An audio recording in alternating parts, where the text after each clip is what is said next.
سلام عرض ادب خدمت شما دوستان عزیز. قراره که توی این بخش یاد بگیریم که چجوری از پایان ناممون مقاله استخراج کنیم.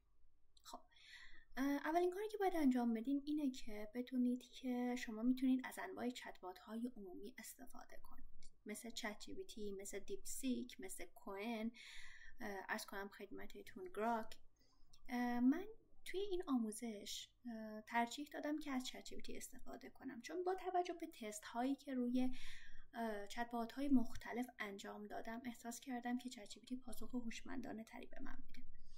ولی خب یه مشکلی که توی چت جی پی تی نسخه رایگان داریم اینه که در واقع تعداد دفعاتی که میتونین ازش استفاده کنید محدود میشه و اگر بخواین بر اساس تکنیکی پیش برین که هر دفعه متن تایید بشه یا نیاز به اصلاحات داشته باشه تا توی چت جی پی تی، مطمئنا دچار مشکل میشین. ولی با این حال توی این ویدیو بهتون یاد میدم که حتی اگر از نسخه رایگان چت جی پی تی هم استفاده کردین چجوری بتونید حالا اگر بخشی از کارتون نصف موند بقیه کار رو هم با تغییر دادن ایمیلتون و تغییر اکانت پیش ببرید. خب بریم یاد بگیریم چجوری قراره از پایان ناممون مقاله استخراج کنیم. چت جی پی تی رو باز میکنم. اولین کاری که میکنم اینه که فایل پایان نامم رو از قسمت Upload from Computer روی چت جی پی تی بارگذاری میکنم.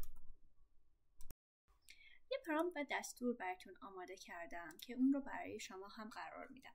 توی این پرامپت و دستور چند تا نکته وجود داره که شما به تفکیک رشته‌تون باید اون نکات رو رعایت کنید. اینکه آیا این در واقع مربوط به تز مستر شماست یا پی اچ دی شماست، رشته‌تون چیه و در واقع میخواین به چه زبانی این مقاله استخراج بشه و نوشته بشه، تعداد کلماتش حداقل چند کلمه باشه، در واقع سبک رفرنس دهی چقدر باشه، از چند تا از منابع استفاده کنه. این مسئله‌ایه که ما باید به عنوان کسی که داره در واقع این پرامپتو میده برای چت جی پی تی با توجه به رشته خودمون اصلاح کنیم.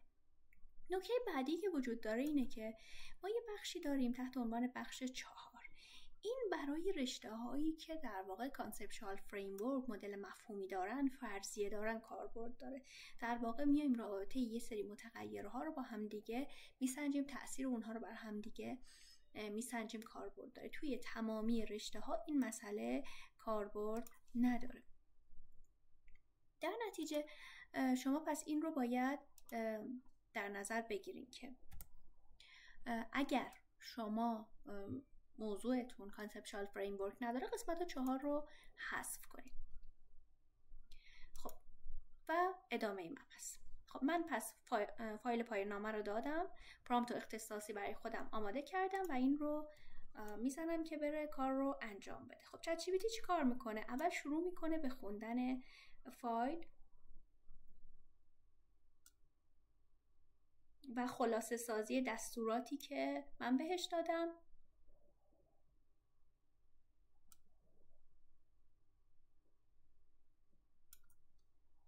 میگه میخوایم به صورت فایل ورد هم براتون ارسال بشه، میتونین بگین در واقع بله یا خیر، بستگی به در واقع درخواست خودتون داره.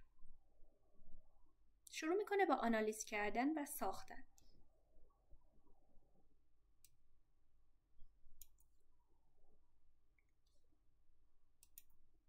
پس شما از انواع چت‌بات ها میتونین استفاده کنید. ببینید این اون فایل است، ولی من دوست دارم که در واقع نگارشش رو همینجا انجام بده.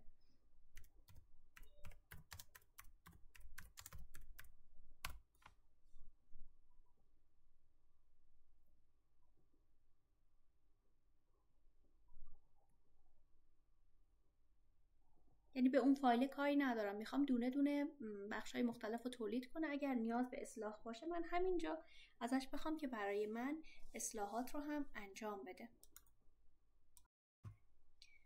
خب این دوباره برای من اومد توی فایل چکیده رو آماده کرد. خب که حالا میتونیم این رو بزنیم و ببینیم، ولی من بهش گفتم من فایل نمیخوام، همینجا برای من بنویس. ببین اومده مقدمه رو آماده کرده و خب سعی کرده از همون منابع و اطلاعات کارمون استفاده کنه. من بهش توی پرامپت گفته بودم که بررسی لیتریچر ریویو رو همین داخل مقدمه هم طبق اون فرمت استاندارد انجام بده، چون در بیشتر رشته ها لیتریچر ریویو رو داخل مقدمه می‌نویسن و بخش جداگانه‌ای بهش اختصاص نمیده و خب این کار رو داره برای من با توجه به حالا بخش لیتریچر ریویو انجام میده.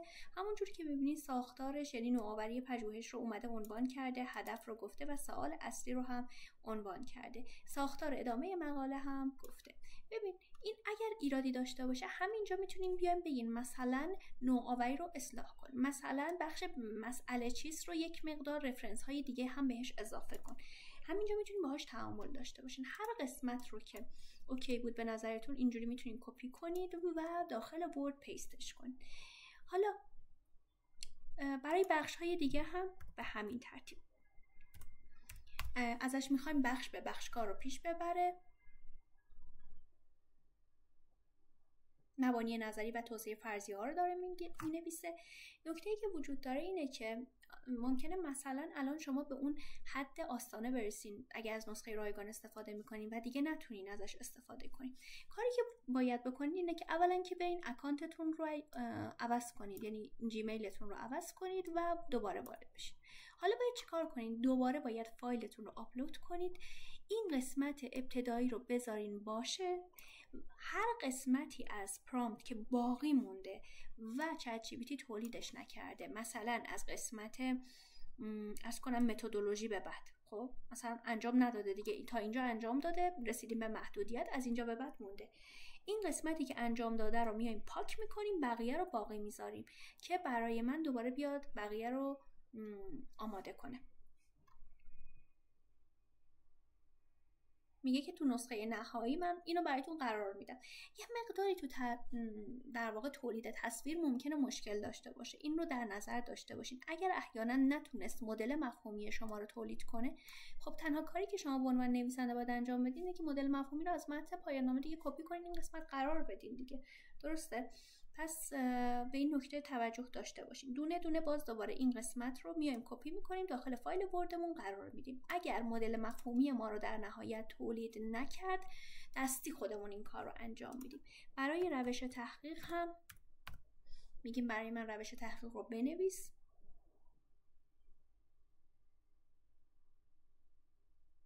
ببینید طبق اون پرامپتی که من بهش دادم میاد دونه دونه اینها رو آماده میکنه و در واقع اون همون ساختار استانداردی که ما برای پایان نامه ها برای مقالات میایم ازش استفاده میکنیم.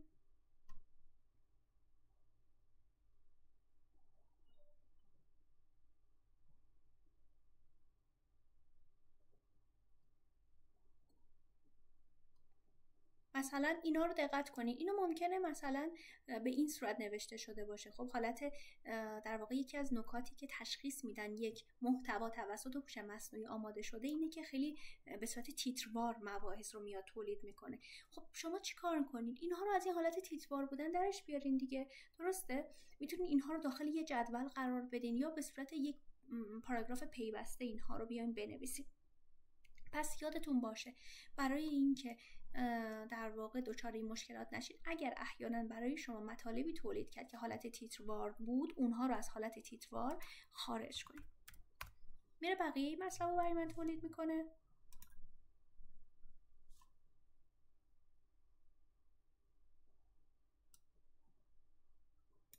ببینید اینجا جدول رو آورده، بررسی فرضیه ها رو آورده و خیلی خوب. اگر پایان نامتون درست و اصولی نوشته شده باشه، این پرامپت کامل به شما جواب میده و کامل میتونه نیازهای شما رو برطرف کنه.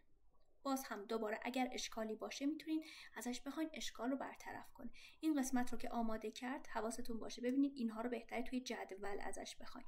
مثلا من الان بهش میگم که بخش شاخصهای برازش رو در قالب جدول بده.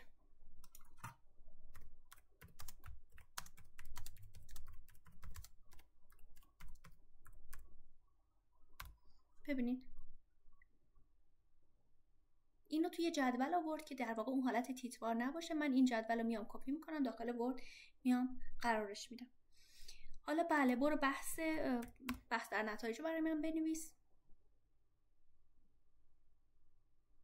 و ببینید من هر جایی که احساس کنم مشکل داره، اون حالت تیتروار رو داره یا در واقع خوب توضیح نداده، کم توضیح داده، تعداد کلماتی که به کار برده کمه، ازش میخوام بیشتر توضیح بده. مثلا میگم فرضیه اول رو خب کم توصیف کردی، بیا برای هر کدوم از فرضیه ها مثلا 2 خط دیگه هم اضافه کن، یا تفسیر یافته های پژوهش رو بیا گسترده ترش کن.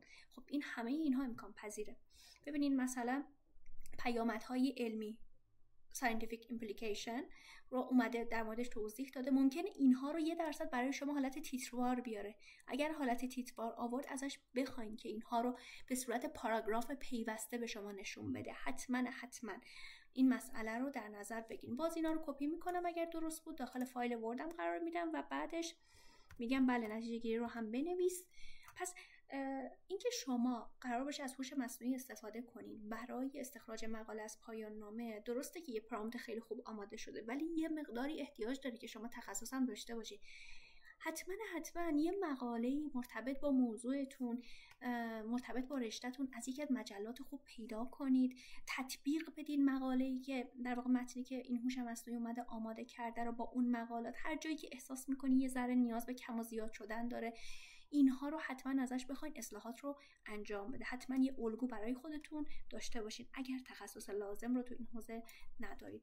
و ببینین خب نتیجه گیری خوبی هم برای من آماده کرد. اول اومد خلاصه پژوهش رو گفت، بعد یافته ها رو یکم شرح داد، پیشنهادات رو گفت و پیشنهاد برای تحقیقات آینده رو در مورد اینها گفت.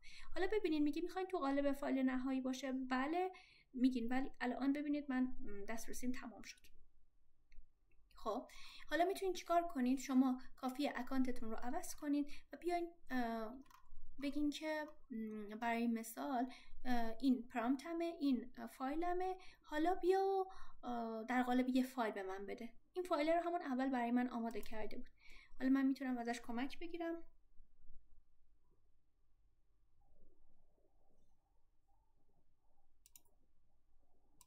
و بازش کنم و اون مقاله رو داشته باشم. پس شما هم میتونید این کار رو انجام بدین. امیدوارم که این آموزش مورد توجهتون واقع شده باشه. موفق باشین.